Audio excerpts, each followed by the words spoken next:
paz do Senhor, queridos professores, alunos da Escola Bíblica Dominical, pastor Davi Passos, mais uma vez aqui para estarmos estudando e compartilhando um pouquinho da palavra do Senhor. E hoje nós estamos aqui, estaremos falando aqui sobre a lição 6 do nosso primeiro trimestre de 2025, que tem o tema O Filho é igual com o Pai. O Filho é igual com o Pai. Então, nesse tema nós temos o texto áureo que se encontra lá no livro de Hebreus, capítulo 1, versículo 8, que diz assim: Mas do Filho diz, ó Deus, o teu trono subsiste pelos séculos dos séculos, cetro de equidade é o cetro do teu reino. Esse é o texto áureo desta lição. A nossa verdade prática, a lição nos traz o seguinte texto. O termo teológico, Filho de Deus, é título, sendo assim, a existência de Jesus é desde a eternidade junto ao Pai. A leitura em classe encontra-se em João capítulo 10, versículo 30 até o 38. Você pode aí compartilhar junto com a sua Bíblia, né, ou na sua lição também, que diz assim: Eu e o Pai somos um. Os judeus pegaram então outra vez em pedras para o apedrejarem. Respondeu-lhe Jesus: Tenho-vos mostrado muitas obras boas procedentes do meu Pai. Por qual dessas obras me apedrejais?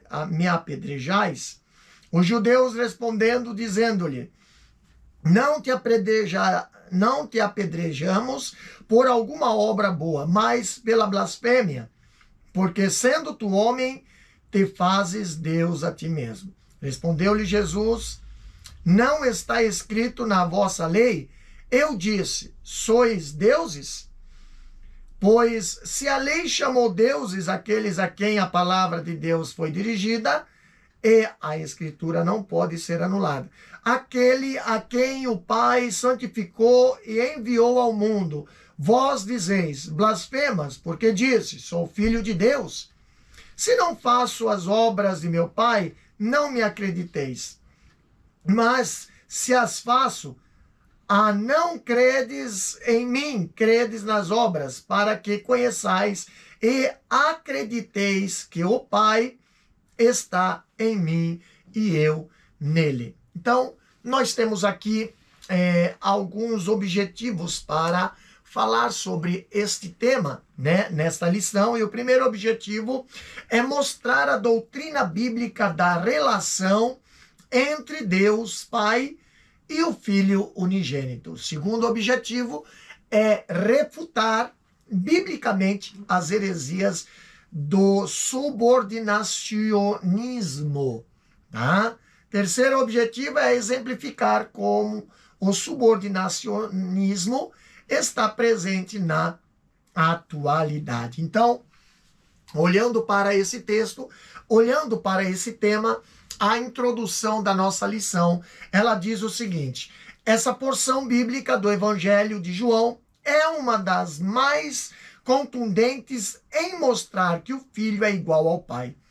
Afirmar que Jesus é o Filho de Deus, mas não o próprio Deus, é uma contradição em si mesmo. O embate de Jesus com os religiosos no Templo de Jerusalém revela essa verdade. É isso que a presente lição pretende mostrar e explicar com sólidos fundamentos escriturísticos. Então, o Filho é igual com o Pai. Quando nós falamos sobre esse tema, se nós formos olharmos o conceito filho na Bíblia, é muito diversificado, né?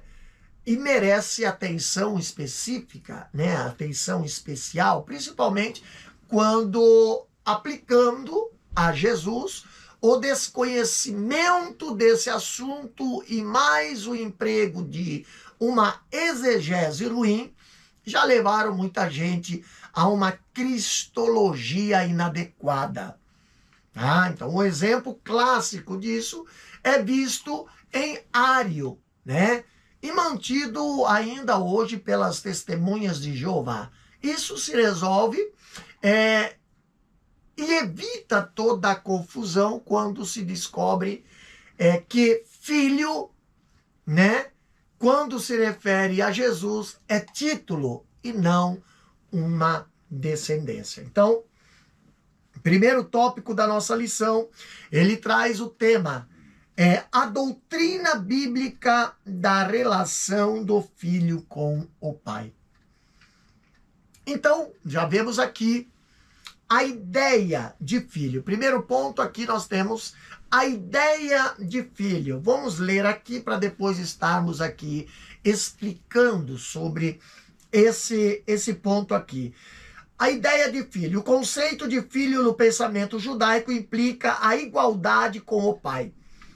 Uma das ideias de filho na Bíblia é a identidade de natureza. Isso pode ser visto no paralelismo poético do salmista.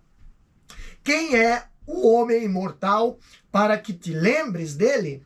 E o filho do homem para que o vistes? Né? Como diz Salmo 8:4. Então esse paralelismo é sinônimo em que o poeta diz algo, em seguida ali repete esse pensamento em outras palavras. Então a ideia de homem mortal é repetida em filho do homem. Outros exemplos encontramos nas palavras de Jesus. Assim vós mesmo testificais que sois filhos dos que mataram os profetas. Isso porque os escribas e fariseus consideravam os matadores dos profetas como seus pais. Então, o significado bíblico geral, aqui nós vemos algo interessante. No Antigo Testamento, ali, emprega dois termos para filho. Um hebraico, que quer dizer ben, filho, né? Neto, membro de um grupo. E o outro aramaico, que quer dizer bar, né? Bar. Então, a palavra hebraica, ela apresenta um sentido mais amplo do que nas línguas modernas do Ocidente. Não indica apenas descendentes, como filho, neto ou bisneto, etc. É empregado aqui a cria de animais, como fala em Salmo 147, versículo 9. Então, o termo ben, né, aparece também como um ramo ou broto de árvores, como nós vemos em Gênesis capítulo 49, versículo 22, duas no singular e uma no plural. Quando fala ali, José é um ramo frutífero junto à fonte, seus galhos se estenderam sobre o muro. Então, é usado para representar também um grupo, como os filhos de Israel, os filhos de Sião, né? Lá no Salmo 149, versículo 2, e também usado como os filhos de Babilônia, que é encontrado lá no profeta Ezequiel, capítulo 23, versículo 15. Serve também para indicar o gênero como filho do homem, né? Representar o gênero humano, como fala Salmo capítulo 8, versículo 4, que diz: que é o Senhor para que dele te lembres, e o filho do homem para que o vistes. Então, também para indicar uma classe como os filhos dos profetas, como nós encontramos em 1 Reis, capítulo 20, versículo 35 e Amós 7, 14. Então, o Novo Testamento, ele emprega cerca de 10 termos gregos para filho, né?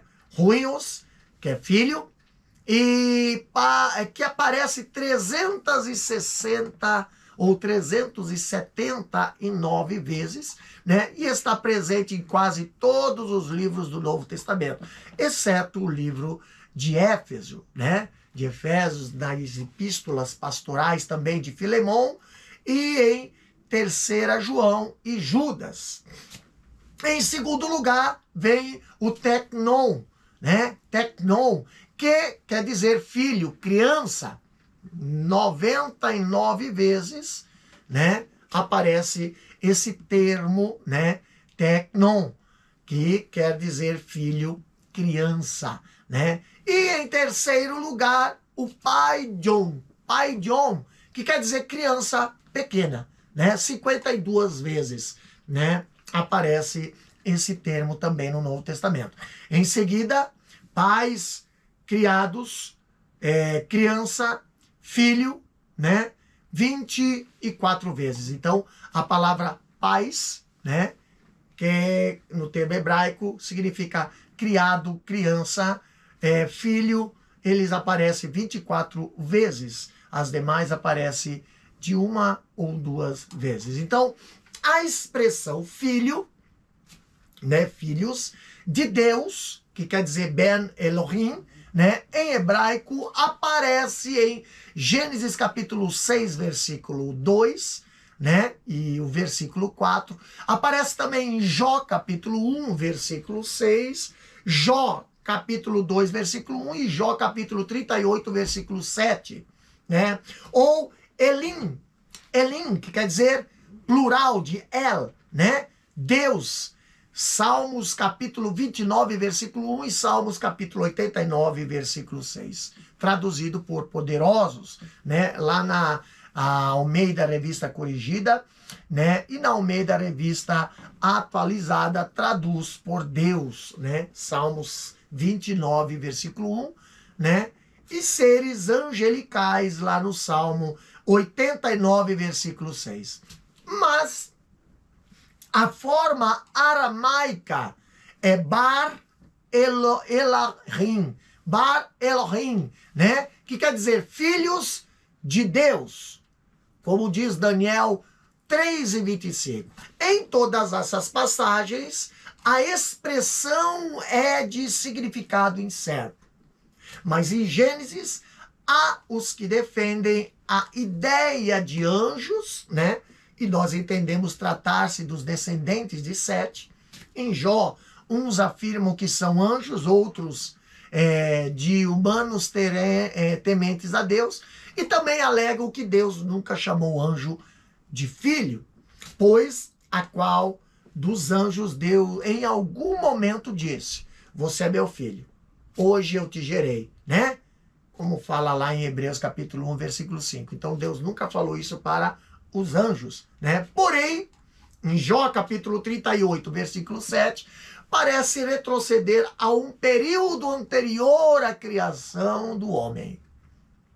O conceito de filhos de Deus no Antigo Testamento, com respeito aos filhos de Israel, ali denota a relação mediante aliança, concerto de maneira coletiva a Israel como um todo, como diz Oséias 1 e 11. E o hebreu devoto, naquela época, não se apresentava individualmente como filho de Deus. Os judeus não usam chamar a Deus de pai, embora o Antigo Testamento apresenta a Deus como pai de Israel, como nós encontramos em Êxodo capítulo 4 e 22 e Jeremias capítulo 31 e 9.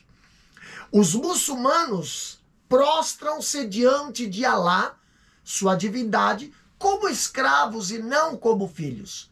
Dizem que é blasfêmia chamar Deus de pai.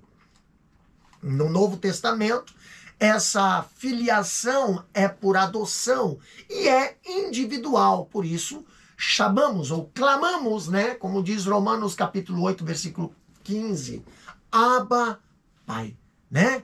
Ou seja, papai. É a relação espiritual de Deus com os seres humanos mediante o sacrifício do Calvário, né? Não é uma filiação de maneira coletiva, como Israel nos tempos do Antigo Testamento.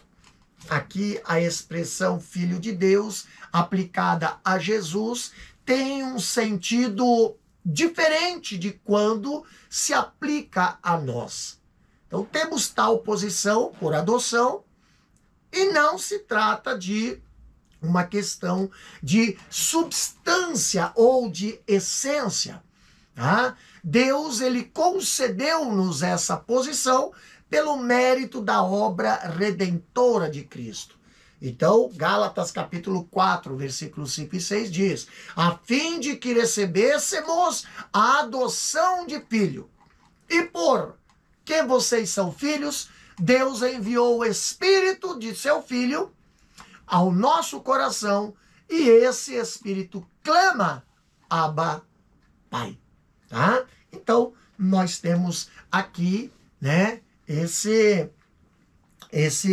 essa ideia, né, de filho. Agora, quando falamos de Jesus, o Filho de Deus, igual com o Pai, nós, resumindo o que foi dito anteriormente, a ideia de filho na Bíblia é muito ampla e uma delas diz respeito à identidade da natureza. Então, a expressão filho do homem é usado para designar o próprio homem como ser humano, como diz Salmo capítulo 8, versículo 4. E implica a igualdade com o Pai, como diz Mateus 23, versículo 29 a 31. Então, esse conceito é aplicado largamente no Novo Testamento em relação a Jesus como Filho de Deus. Ou seja, diz respeito à natureza divina e muitas vezes é mal interpretado por religiões não cristãs como islamismo, né? Os muçulmanos rejeitam essa doutrina, consideram como blasfêmia a ideia de Deus gerar filhos numa mulher dentro do padrão de reprodução humana. É claro que qualquer cristão rejeita também essa caricatura que o islamismo criou do referido eterno. Agora, o sistema ali das testemunhas de Jeová também emprega conceitos inadequados, pois afirma que o ser filho de Deus não é a mesma coisa que ser Deus. As testemunhas de Jeová, seguindo ali a cartilha de sua religião, costumam perguntar: você é seu pai ou seu filho? É óbvio que a resposta é negativa. Assim conclui: o pai não pode ser o filho e nem filho o pai. Essa analogia é falaciosa porque a ortodoxia cristã não ensina serem pai e filho uma mesma pessoa, mas o mesmo Deus. Tá? Também porque emprega o conceito bíblico de filho fora do contexto para se ajustar àquilo em que elas acreditam. Todos precisam saber que filho é título exclusivo de Jesus, assim como pai é título exclusivo de Deus. Então, a expressão filho de Deus revela a divindade de Cristo. E a Bíblia, ela afirma com todas as letras que o Filho é Deus. Quando olhamos em Hebreus capítulo 1, versículo 8, a Bíblia fala: mas a respeito do Filho diz: o teu trono, ó Deus, é para todo o sempre. Cetro de justiça é o cetro do teu reino. Então, essa citação é lá do Salmo 45, versículos 6 e 7. E o nome Deus no referido salmo é a referência, ou é uma referência ao Deus de Israel. Quando olhamos para João capítulo 5, versículo 17, Jesus, ele declarou-se filho de Deus. Ali quando diz: mas Jesus disse, meu pai trabalha até agora e eu trabalho também. Então no versículo, logo o versículo seguinte, já o evangelista João declara ser isso o mesmo que igual a Deus. Quando fala João capítulo 5, versículo 18, ele fala: por isso os judeus cada vez mais queriam matá-lo, porque além de desrespeitar o sábado, também dizia que Deus era seu próprio pai fazendo-se igual a Deus. Então, Jesus considerava essa relação entre pai e o filho como sinônimo de sua deidade, tá? Encontramos algo semelhante lá em João capítulo 10, versículo 30 até o 36. E Jesus, ele disse ser um com o Pai. Lá no versículo 30, ele fala: eu e o Pai somos um. Já no versículo 33, os judeus disseram: não é por obra boa que queremos apedrejá-lo, e sim por causa da blasfêmia, pois sendo você apenas um homem, está se fazendo de Deus. Agora no versículo 36, Jesus declarou-se Filho de Deus, quando ele diz: então, como vocês dizem que aquele que o Pai santificou o enviou ao mundo está blasfemando, só porque declarei que sou filho de Deus? Então, dessa forma, fica claro que a declaração Filho de Deus é uma afirmação da sua divindade, tá? É falácia. É falácia a teologia unitarista, diário, defendida ainda hoje pelas testemunhas de Jeová, né? Pois defende a ideia de que Jesus não é Deus, mas o Filho de Deus. Isso porque o Filho, no contexto cristológico, é título e não descendência, tá? Então, além disso, o conceito de filho na filosofia judaica implica a igualdade com o Pai. Então, no segundo livro de Reis, nos 2 primeiros capítulos, a expressão filhos dos profetas equivale a os profetas. Tanto faz dizer filho de profetas ou profetas, como diz ali em 1 Reis, capítulo 20, versículo 35, e também em Amós, capítulo 7, versículo 14. Então, filhos de Deus revela a sua deidade, assim como o Filho do Homem revela a sua humanidade, tá? Filhos de Deus é uma expressão bíblica para referir-se à relação única do Filho unigênito com o Pai e revela a divindade de Cristo. Portanto, o conceito do citado grupo religioso de que Jesus é o Filho de Deus, né? Mas não o próprio Deus, é uma contradição em si mesmo, como diz aí os testemunhas de Jeová, né? Então o próprio Senhor Jesus afirmou várias vezes ser filhos de Deus, né? Até em juízo, mesmo sabendo que isso resultaria em sua morte, né? Como fala Lucas 22 e 70, né? Todos perguntaram: então você é o Filho de Deus? E Jesus respondeu: vocês dizem que eu sou. Mateus e Marcos registra ainda que Jesus afirmou que em breve desceria nas nuvens do céu, à direita do poder de Deus. Como fala Mateus 26, 63 e 64 e Marcos 14, 61 e 62. Então, ele poderia ter escapado da cruz se declarasse como apenas um filho de Deus. Entretanto, reafirmou, né, a verdade acerca da sua identidade. E essa afirmação aparece inúmeras vezes no Novo Testamento. São, portanto, evidências abundantes e provas escriturísticas robustas e indestrutíveis.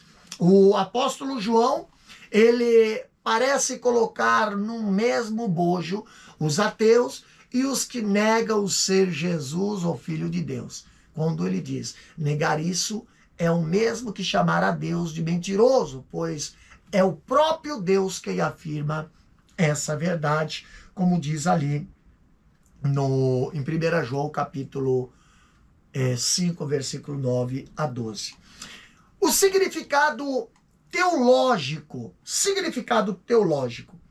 indica a igualdade de natureza, ou seja, mesma substância.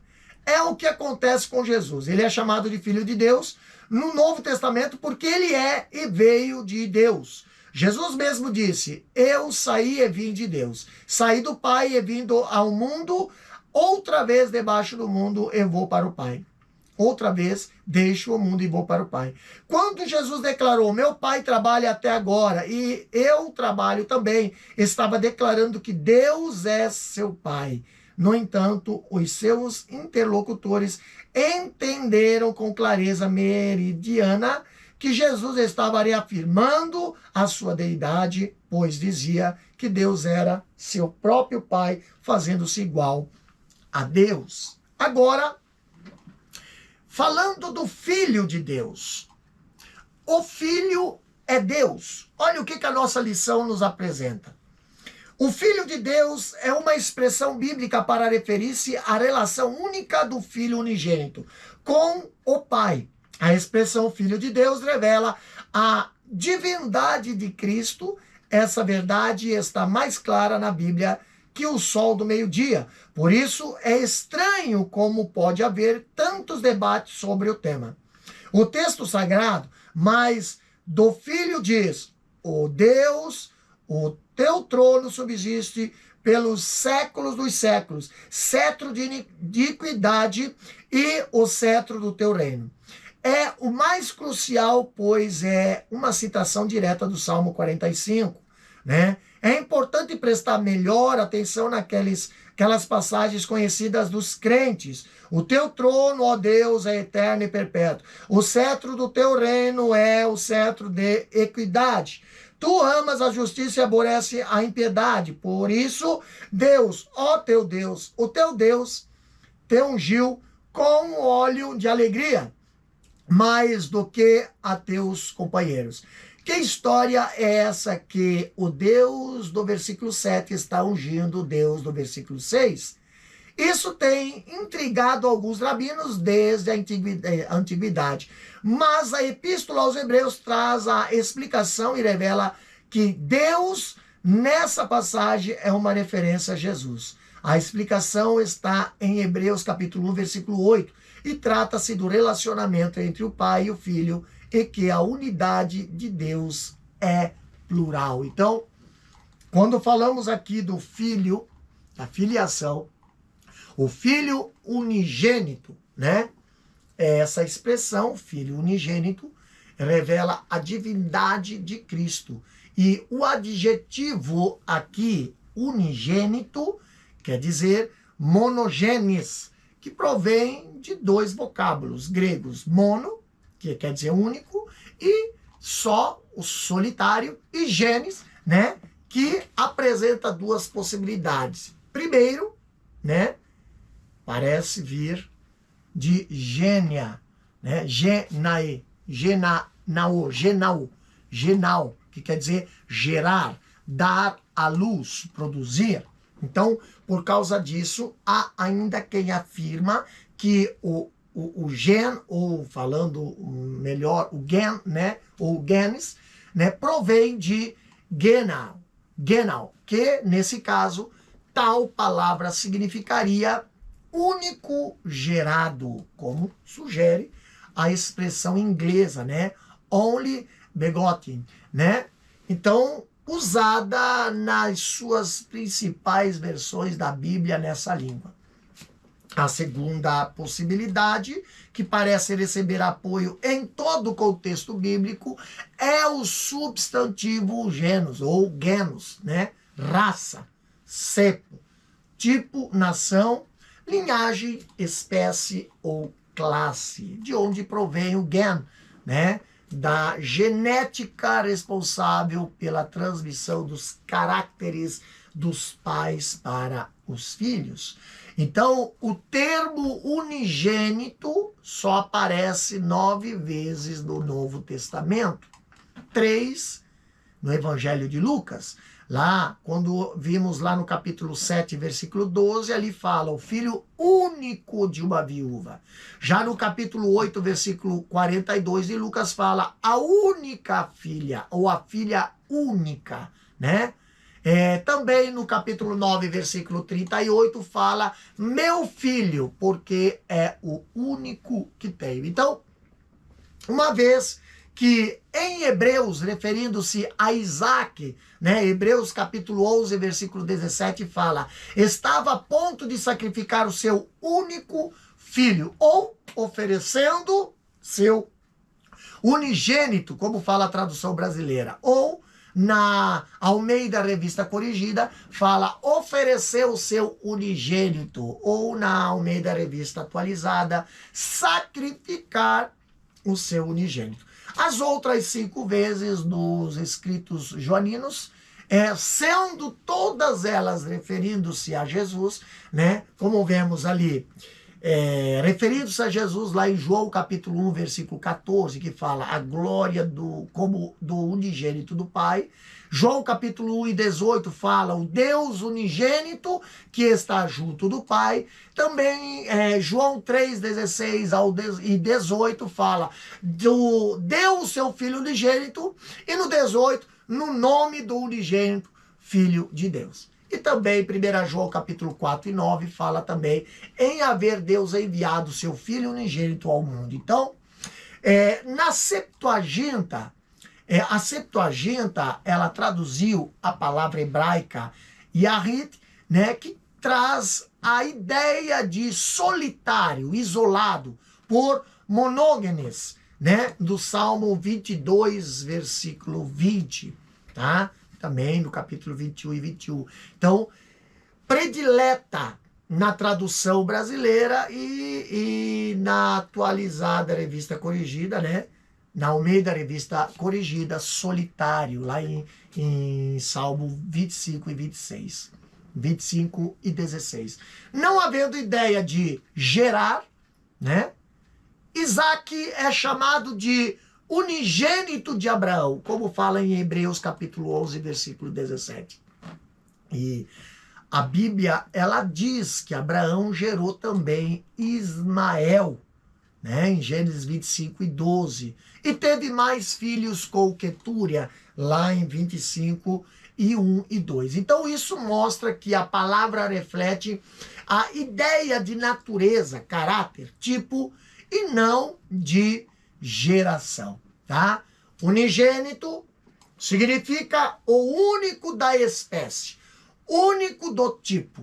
Então, Jesus é singular, único Filho de Deus que tem a essência do Pai. E a ideia não é de único gerado, embora o termo gerado não seja em si mesmo sinônimo de criatura. Contudo, a preexistência de Cristo é eterna e por isso ele é chamado de Pai da eternidade, como fala Isaías capítulo 9, versículo 6, né? Então, nós temos aí várias palavras, né, no grego, né, várias palavras que podemos aí trazer para essa tradução. Segundo Vini, né, o termo com referência a Jesus revela o sentido de relação não originada, indica o representante exclusivo do ser e caráter daquele que o enviou. Então, uma das discussões teológicas sobre o assunto envolve aí a filiação eterna e a geração eterna de Cristo. Então, a doutrina da filiação e geração eternas do nosso Salvador já foi definida em Niceia, lá no concílio, né?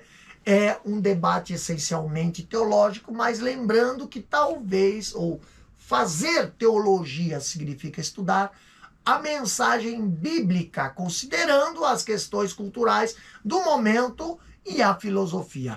Isso é um desafio para qualquer época. Esse assunto sempre foi o ponto de grandes controvérsias do passado e continua na atualidade. Agora, a geração eterna de Cristo, que a palavra profética no Antigo Testamento usa o termo filho para Jesus, né? Quando fala Salmos capítulo 2, versículo 7. Tu és meu filho e hoje te gerei. Isso é atestado no Novo Testamento, lá em Atos capítulo 13, versículo 33, e Hebreus capítulo 1, versículo 5, e Hebreus capítulo 5, versículo 5. Então nós vemos aqui a segunda parte de Hebreus capítulo 1, versículo 5, que declara: eu lhe serei por pai e ele me será por filho. É cumprimento de outra profecia do Antigo Testamento, lá de 2 Samuel, capítulo 7, versículo 14. A profecia messiânica proferida pelo profeta Isaías, quando olhamos lá Isaías capítulo 9, versículo 6, que ele diz: porque um menino nos nasceu e um filho se nos deu. É outro exemplo. Então, o credo niceno afirma que Jesus é gerado, não feito, de uma só substância com o Pai. E o credo niceno constantinopliano, né, declara o gerado do Pai antes de todos os séculos. Uma das dificuldades do estudo da doutrina da geração eterna é a essência de textos específicos das Escrituras a esse respeito, e isso nos deixa sem suporte claro. Então, o adjetivo eterna sequer aparece qualificado, ali qualificando o substantivo geração na Bíblia. Então, a outra questão é o fato de não existir filho sem que ele seja gerado. Mas isso não significa falta de sustentação bíblica. Pois se a filiação eterna do nosso Salvador é um fato, uma realidade confirmada na palavra de Deus, logo não pode haver filiação eterna sem geração eterna. Então a expressão geração eterna surgiu com Orígenes. Ele associa a sabedoria personalizada de Provérbios capítulo 8, versículo 22 e 24, que diz: o Senhor me possui no princípio dos seus caminhos, versículo 22. E também, né, fala ainda: antes de haver abismo fui gerado, antes que os montes fossem afirmados, antes do onteiros eu fui gerado, lá na revista Almeida, revista corrigida, né? Então, a sabedoria foi gerada desde a eternidade. E Orígenes identifica essa sabedoria com o Senhor Jesus Cristo, visto que o apóstolo Paulo declara lá em 1 Coríntios, capítulo 1, versículo 24, que Cristo Jesus, o qual se tornou para nós, da parte de Deus, sabedoria, justiça, santificação e redenção. Então, essa geração eterna e perpétua é com a radiação que vem da luz, né? Na tradução sobre os príncipes, né? O livro ali, o primeiro livro, né? Que tem esse título. Então, Deus é pai ou tornou-se pai em algum tempo da história ou mesmo na eternidade. Isso é uma pergunta. Os arianos antigos negavam a eternidade do verbo. Deus teria se tornado pai a partir da suposta criação do filho, antes da fundação do mundo. E a ideia dominante do pensamento de Ário era norteada pelo princípio monoteísta, esboçado pelo monarquianismo dinâmico. E existe um só Deus, não gerado. Dizia um único ser não originado, sem nenhum começo de existência. Até aí isso faz sentido, pois os credos começam afirmando a existência de um só Deus. Beleza? O Filho tivera começo e teria sido criado do nada antes de o Pai haver criado o mundo, segundo Ário. Ário tem esse tipo de ideia. O arianismo, ele ensinava que Deus se tornou pai quando criou o Filho e se negava a reconhecer a deidade do Filho, né? E a sua consubstancialidade com o Pai, reduzindo-o à condição de mera criatura. Então, reiteramos a palavra da ordem e o refrão cantado por ele em seus partidários. Ele diz: houve tempo em que o verbo não existia. Mas a formulação nicena, né, declara que o Senhor Jesus é verdadeiro Deus e verdadeiro Deus gerado, não feito, né? Que o Senhor Jesus ali, então, a expressão gerado, não feito, fala da sua eternidade. Então, a reafirmação do credo niceno em Constantinopla, em 381, ela explica: o Filho unigênito de Deus, o gerado do Pai antes de todos os séculos. Uma resposta aos arianistas, né? Em Niceia ficou definido que o Filho é o gerado e não feito. Então, essa informação é importante porque explica que gerado na eternidade não é sinônimo de originado ou que teve começo, tá? Um começo. Então, a geração eterna não deve ser confundida com a geração na experiência humana, porque ela não é física, nem temporal ou histórica, nem envolve pai, mãe, como acontece com os humanos, e nem depende da vontade do Pai. É algo inefável. Então, a ideia envolve uma comunicação de essência divina do Pai ao Filho. Então, o credo niceno em Constantinopla, né? O credo niceno constantinopoliano, né?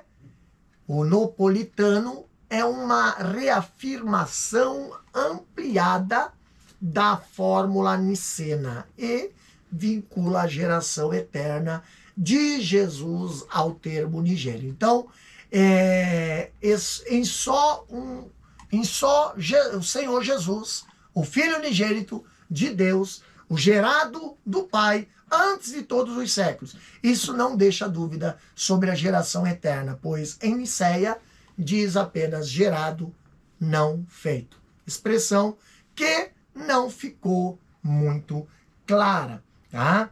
Então nós temos aqui, quanto à filiação eterna de Cristo, como nós lemos aqui na nossa lição, a expressão teológica para filiação eterna é muito diferente da outra expressão geração eterna. Mas a compreensão da primeira expressão depende da segunda. Há duas linhas principais de interpretação entre os evangélicos sobre a filiação de Jesus.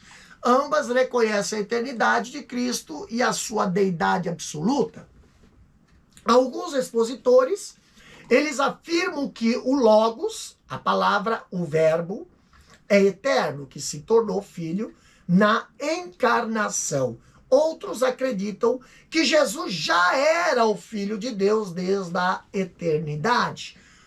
Os que pensam que a filiação do verbo começou no nascimento de Jesus, ou em algum momento do seu ministério terreno, afirma que o verbo é eterno, mas que a sua filiação divina aconteceu quando o verbo se fez carne, assumindo a natureza humana. Então, eles defendem a divindade absoluta de Cristo, suas duas naturezas, a humana e a divina, em uma só pessoa de Cristo.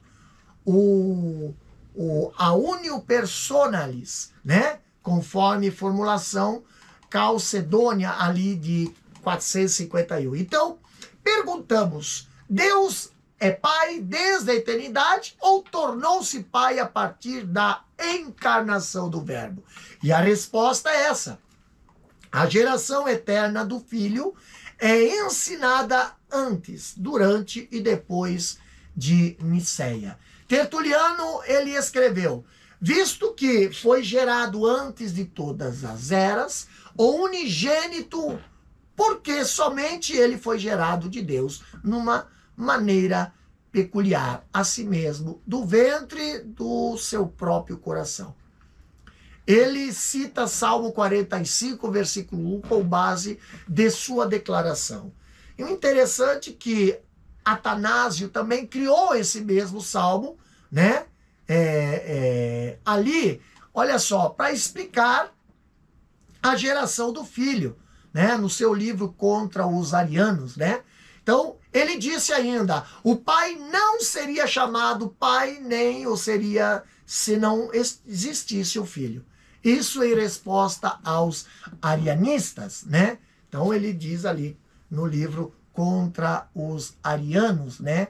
E também acrescenta que as palavras de Jesus, lá de João, capítulo 14, versículo 10 e 11, onde ele diz, eu estou no Pai e que o Pai está em mim, significa que o Filho está junto do Pai e com isso ninguém pode dizer Pai se não existisse um Filho. Também está no seu livro Contra os Arianos, né? Então, quanto à fundamentação bíblica, para isso nós encontramos em Isaías capítulo 9, versículo 6, aonde diz, o menino nos nasceu, o filho se nos deu. Olha só, note que menino nasceu, mas o filho, segundo a palavra profética, não nasceu, mas se nos deu. O nascimento desse menino aconteceu em Belém, mas o filho já existia desde a eternidade. O próprio Jesus disse lá em João 17,5, e agora glorifica-me tu, ó Pai, junto de ti mesmo, com aquela glória que tinha contigo antes que o mundo existisse. João capítulo 17,5. Então, Jesus está se referindo a Deus como Pai e fala do seu relacionamento com ele na qualidade de filho eterno, antes que o mundo existisse. O verbo grego enviar, usado no perfeito apestarken, né? Apestarken, de apóstolo, né? Em Deus, aqui, quando fala em 1 João capítulo 4, versículo 9, diz, Deus enviou seu unigênito ao mundo para que por ele vivamos. Indica que o nosso Salvador já era filho unigênito quando foi enviado ao mundo. O perfeito grego não é usado para indicar uma ação passada, mas o estado presente é resultado da ação passada. Não é o mesmo tempo verbal grego, de João 3:17. Tá? Outra passagem que nós encontramos também na Bíblia é Lucas capítulo 1, versículo 35, quando ali diz, o anjo respondeu, o Espírito Santo virá sobre você e o poder do Altíssimo a envolverá com a sua sombra. Por isso também o ente santo que há de nascer será chamado Filho de Deus. Então, essa passagem é usada por aqueles que acreditam que a filiação de Jesus começou na encarnação. Se a filiação tivesse começado no nascimento de Jesus, então ele seria filho do Espírito Santo. Além disso, está escrito lá em Mateus capítulo 1 e 20, quando diz, apareceu em sonho um anjo do Senhor dizendo, José, filho de Davi, não tenha medo de receber Maria como esposa, porque o que nela foi gerado é do Espírito Santo. Então, presta bem atenção. A Bíblia ensina que ele já era filho antes de vir ao mundo. E além disso, a Escritura é clara em afirmar que Jesus é o Filho de Deus, como diz 2 João capítulo 1, versículo 3. Então isso mostra que a filiação não começou na sua encarnação. O anjo não está dizendo que o nosso Salvador se tornaria filho de Deus na encarnação, mas que o ente santo que há de nascer será chamado Filho de Deus. Isso é muito diferente. Ele não está dizendo que a natureza humana dessa santa criança se tornaria, divina, mas que ela seria reconhecida como Filho de Deus. A natureza humana de Jesus nunca é chamada de Filho de Deus no Novo Testamento. Em nenhum lugar as Escrituras afirmam que Deus enviou o Verbo ao mundo para ser filho, mas todas as vezes que mencionam esse envio se refere ao Salvador como filho, como diz João capítulo 3 e 18, e Romanos capítulo 8, versículo 3, e Gálatas capítulo 4, versículo 4. Então, a geração dupla do Salvador, nós vemos o cumprimento da palavra profética. Como diz Salmo capítulo 2, versículo 7. Você é meu filho, hoje eu gerei você. Não está claro?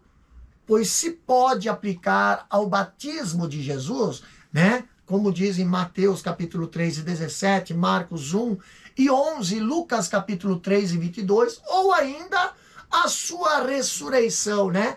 Quando encontramos lá em Atos capítulo 13, versículo 32 e 33, e Romanos 1, 3 e 4. Ou na sua exaltação, lá ao céu, lá em Hebreus capítulo 1, versículo 5. Até mesmo ali a investidura de Jesus como sumo sacerdote, que diz ali em Hebreus 5 e 5. O cetro e ninguém pode negar que tudo isso se cumpre na pessoa histórica do Senhor Jesus. A palavra hoje, nessa profecia, em Salmo capítulo 2, versículo 7, não se refere ao hoje da eternidade divina, que não tem passado nem futuro fora de si. Tá? Com certeza não diz respeito à geração eterna, embora essa ideia não esteja totalmente excluída. Mas a formulação do segundo concílio de Constantinopla, lá em 553, reconhece que o verbo foi gerado duas vezes. A primeira do Pai, antes de todas as eras, intemporal e incorporal, e a outra nos últimos dias, referindo-se à encarnação. Então, nós temos aqui o nosso segundo tópico, né, que fala sobre a heresia do subordinacionismo. A heresia do subordinacionismo. Então, o que nós temos aqui? Orígenes, né? Vamos ler aqui na lição, primeiro ponto. Subordinacionismo é toda doutrina que declara ser filho ou filho subordinado ao pai, ou um Deus secundário ou menos divino que o pai. Os monarquianistas, dinâmico ou adocionistas, e os arianistas são os principais representantes dessa heresia. Mas Orígenes foi o seu principal mentor. Há na vastíssima e complexa produção literária de Orígenes ideias de acordo e contrárias à ortodoxia da igreja, como também ideias neoplatônicas e obscuras, de modo que desde a antiguidade os estudiosos do assunto estão divididos. Ele exerceu grande influência no Oriente por mais de 100 anos. Nas controvérsias em Niceia, havia os que apoiavam Ário, usando Orígenes como base, como também os que apoiavam Alexandre, opositor de Ário, também se baseando no mesmo Orígenes. Segundo seus críticos, parece que a trindade defendida por ele era subordinacionista. O Filho subordinado ao Pai e o Espírito subordinado ao Filho. No entanto, a Bíblia revela a igualdade das três pessoas na Trindade. Então, falando do subordinacionismo, como diz a lição, é a cristologia dos unitaristas, tá? De ontem e hoje. É o nome que se dá à tendência teológica muito em voga no período pré-niceno, que considerava Cristo enquanto Filho de Deus, inferior ao Pai. Seus principais representantes são os ebionitas, os monarquianistas, dinâmico e os arianistas, e eles baseavam sua tese na interpretação peculiar de que algumas passagens bíblicas mencionadas no capítulo anterior. Então, Orígenes, o mais controvertido ali dos teólogos da antiguidade, manifestou em seus escritos essa tendência. Então, falando de Orígenes, nós lemos aqui na nossa lição, ele é um dos teólogos pré-niceno mais controvertidos, né? É, pois, inaceitável supor que uma simples frase expressa todo o pensamento dele. Há na vastíssima e complexa produção literária de Orígenes ideias de acordo com a ortodoxia da igreja, como também ideias neoplatônicas e obscuras, de modo que desde o passado os estudiosos do assunto estão divididos, né? Na controvérsias arianistas havia os que apoiavam Ário, usando Orígenes como base, como também os que apoiavam Alexandre, opositor de Ário, também se baseavam ali no mesmo Orígenes. Então, para compreender a teologia de Orígenes, ele fazer justiça, é importante conhecê-lo um pouco como personagem exegeta, homem espiritual e teólogo, né? Isso você pode encontrar na obra Orígenes, né? Ali um teólogo controvertido na autoria de Henry Crousel, né? No capítulo 9 e o capítulo 10 da quarta parte do livro, Crousel discorre sobre o assunto com muita propriedade, como pôde Orígenes ser ao mesmo tempo trinitariano, clássico e subordinacionista, o que ele quer dizer com tais declarações, tá? Então, Orígenes foi um grande defensor da fé cristã, mas o seu pensamento teológico, sobretudo sobre a Trindade, apresenta forte afinidade com a filosofia neoplatônica defendida por Plotino, né, principal expoente do neoplatonismo, discípulo de Amônio Sacas, de 175 a 241, fundador dessa escola filosófica e colega de classe de Orígenes. Ele foi o maior teólogo da antiga escola de Alexandria. E segundo Paulo Tillich, né, Orígenes foi considerado herege na igreja cristã, muito embora tenha sido, na época, o seu maior teólogo. Mas essa posição foi revista posteriormente, até porque, em sua época, a igreja não tinha ainda uma teologia formal. Tá? Então, segundo os críticos de Orígenes, ele ensinava que o poder do Pai é maior do que o do Filho e o do Espírito Santo, e o poder do Filho é maior que o do Espírito Santo. Então, isso está numa carta endereçada a Mena, patriarca de Constantinopla, né, de 536 a 555, e essa informação aparece numa epístola de Jerônimo a Ávito, tá? Orígenes, ele exerceu grande influência no Oriente por mais de 100 anos. Observe-se que o historiador da igreja, Eusébio de Cesareia, foi influenciado pelo pensamento de Orígenes. Ele mesmo fundou uma escola teológica nessa cidade de Cesareia e permaneceu lá durante 20 anos. Eusébio assimilou também essa doutrina subordinacionista de Orígenes, pois escreveu como os oráculos dos hebreus classificam o Espírito Santo em terceiro lugar depois do Pai e do Logos, né? Lá no seu livro, né, Preparation Evangélica, né? Então, na avaliação de Paulo Tillich, há dois princípios conflitantes no pensamento de Orígenes. Um deles é a divindade do Salvador. Se ele não for divino, não poderá salvar. E o outro é o esquema das emanações, a graus de emanação a partir do absoluto. Mas, segundo Croswell, né, a teologia de Orígenes precisa ser interpretada corretamente e não vê nela contradição alguma em relação à ortodoxia cristã. Então, olha só o que nós temos aqui no segundo ponto, no segundo e no terceiro ponto do segundo tópico.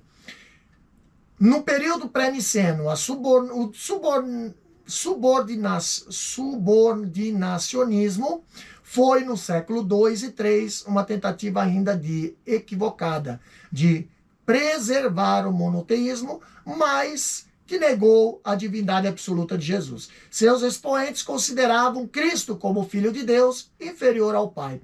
Eles afirmavam que o próprio Cristo declarara a sua inferioridade, e isso eles o faziam com base numa exegese ruim e numa interpretação fora do contexto de algumas passagens dos evangelhos. Terceiro ponto aqui ainda diz: métodos usados pelos subordinacionistas.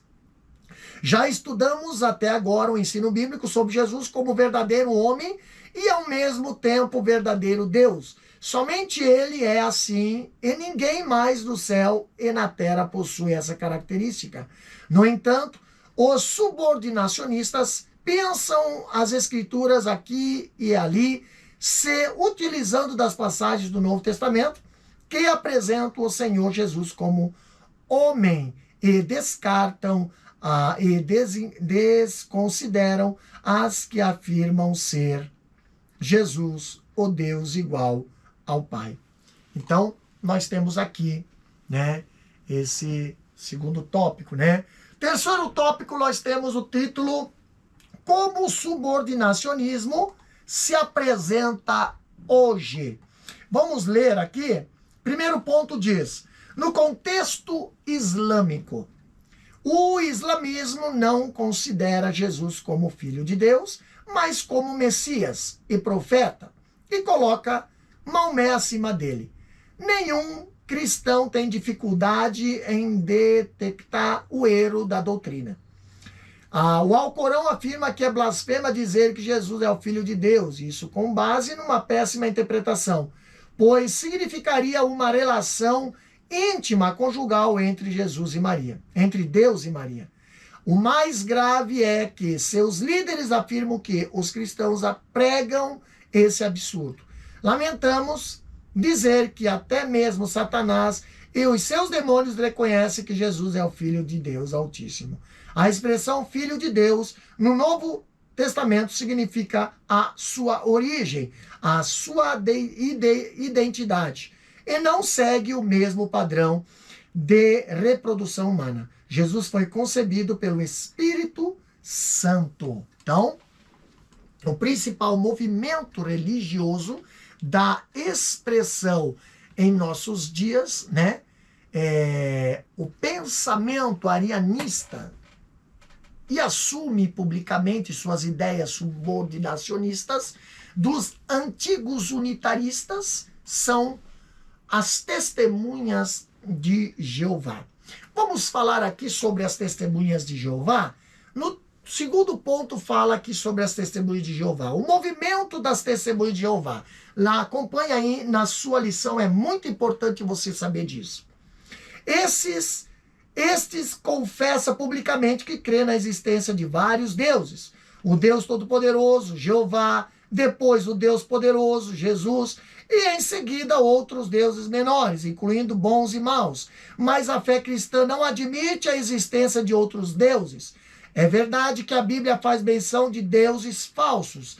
Se são falsos, não pode ser Deus, declara o apóstolo Paulo. Todavia, para nós há um só Deus, o Pai, de quem é tudo e para quem nós vivemos, e um só Senhor, Jesus Cristo, pelo qual são todas as coisas e nós por ele. Eis uma boa pergunta que incomoda as testemunhas de Jeová. Jesus Cristo é uma divindade falsa ou verdadeira? Se a resposta for positiva, eles são obrigados a reconhecer a divindade de Jesus e a Trindade. Mas se a resposta delas for negativa, eles estão admitindo que são seguidores de um falso Deus. Então, aqui nós temos o principal movimento religioso que expressa em nossos dias o pensamento arianista e assume publicamente essas ideias subordinacionistas dos antigos unitaristas, são as Testemunhas de Jeová, que era trinitário na sua origem, né? Carles, né? Russell, o fundador do movimento, só começou a argumentar contra a personalidade do Espírito Santo e atacar o trinitarianismo, adotando ali a crença de Ário em 1882. Em 1877, ele defende o ponto de vista trinitariano do Espírito Santo como uma pessoa que ataca cristadelfianos, né? Ataca os cristãos delfianos por desviarem disso. Agora, fica claro e com sólidos fundamentos bíblicos de que a falácia da teologia unitarista de Ário, defendida ainda hoje pelo subordinacionismo, né, de que Jesus não é Deus, mas o Filho de Deus, não tem sustentação alguma.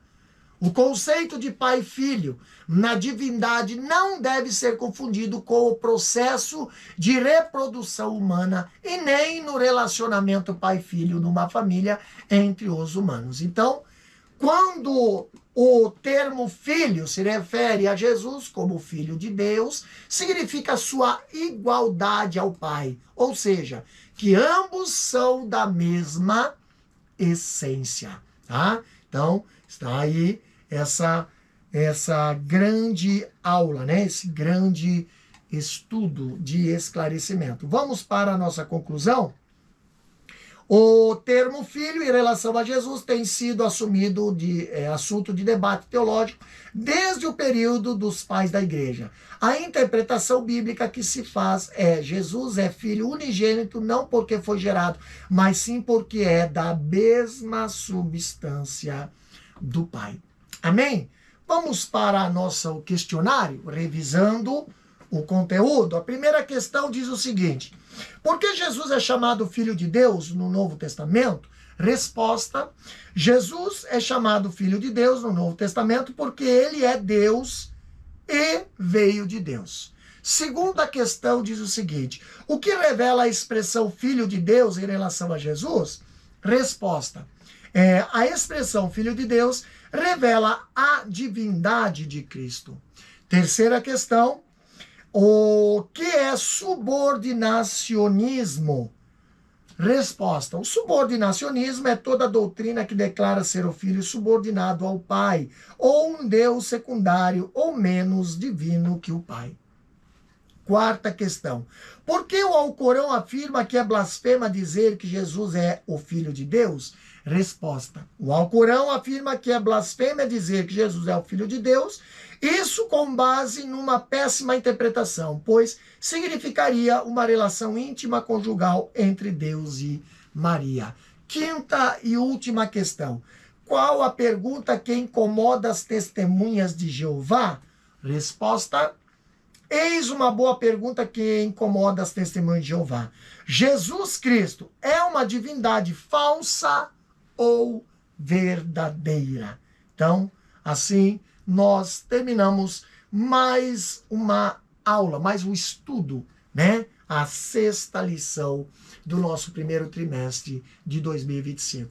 Convido você a se inscrever em nosso canal, a compartilhar nosso material, nossos vídeos, tá? E também a usar aí para preparar as vossas aulas para a Escola Bíblica dominical. Amado Deus, eterno Pai, te agradecemos, Deus, por mais esta aula, te agradecemos por mais esta matéria, Senhor, que venha estar esclarecendo, que venha estar, Senhor, nos fortalecendo, nos trazendo, Pai querido, visão, Senhor, contra as heresias, contra as falsas doutrinas que têm, Senhor, se espalhado por aí, através, Senhor, de falsos profetas, Pai. Pai, abençoa, Senhor, a cada professor, abençoa cada aluno, aqueles que estarão ouvindo, Senhor, e compartilhando este estudo, Pai. A tua mão esteja estendida sobre cada um, no nome de Jesus. Amém e amém. Que Deus vos abençoe.